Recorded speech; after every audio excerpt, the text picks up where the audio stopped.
আমাদের একটাই দাবি যে যাকে পাওয়ার মনে করেন যোগ্য তাকেই দেয়া উচিত। এখন মেনে নেওয়া না মেনে নেওয়ার ব্যাপারটা কিন্তু একান্তই সরকারের, কিন্তু আমাদেরকে তো একটু প্রতিবাদ করতেই হবে, তাই না? কারণ সত্যের পথে থাকাটা খুব জরুরি।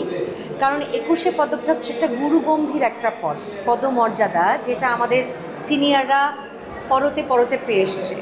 হ্যাঁ, আমাদের একটা কথা আছে যে ইয়াংদেরকে কেন, আমরাও তো ইয়াং, আমাদেরও তো একটা কাজের পুরস্কার বা যোগ্যতার অনুযায়ী আমাদেরকে কিছু দিতে হবে। সেটার জন্য তো সমাজ সেবার পদক আছে, তাই না? বা ক্রীড়া মন্ত্রণালয় থেকেও কিন্তু অনেক যুবক যুবতীদেরকে আমরা পদক দিই, তাকে সেখান থেকে দিলে হয়তো ভালো হতো। আমি জানি না সরকার কেন এই বিবেচনা করে দিয়েছে, কিন্তু একটা কথা যে 21শে পদক অনেক সম্মাননা। আমি অনেক গুরুর নাম বলতেও পারবো না যারা এখনো পাননি, কিন্তু তারা যোগ্যতা রাখেন। জুস রাখতে আমার পছন্দ স্টাইলিশ ও ফুড গ্রেড আরএফএল চক। জুস রাখার জোশ চক। এবং অনেকে আপনারা একটু আগে শুনেছেন যে অনেকে প্রয়াত হয়ে যাওয়ার পরেও 21শে পদক পেয়েছে, যেটা আমাদের আফসোস থেকে যায়।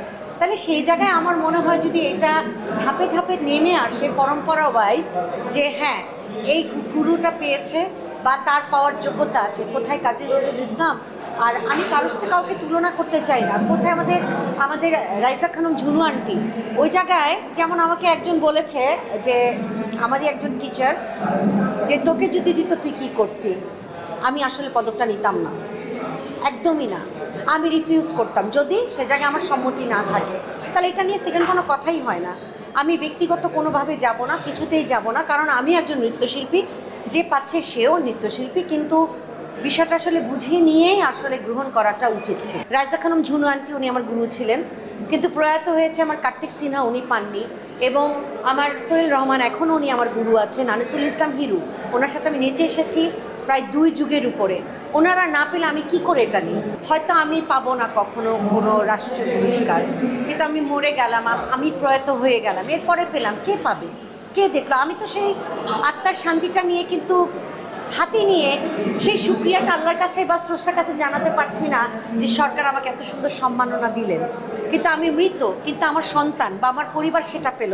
কিন্তু এইটাতে কিন্তু আমার, হ্যাঁ অবশ্যই সম্মানের বিষয় যে আমরা রিয়েলাইজ করি, অনেকে চলে গেলে পরে আমরা বুঝতে পারি যে আমরা কি হারালাম।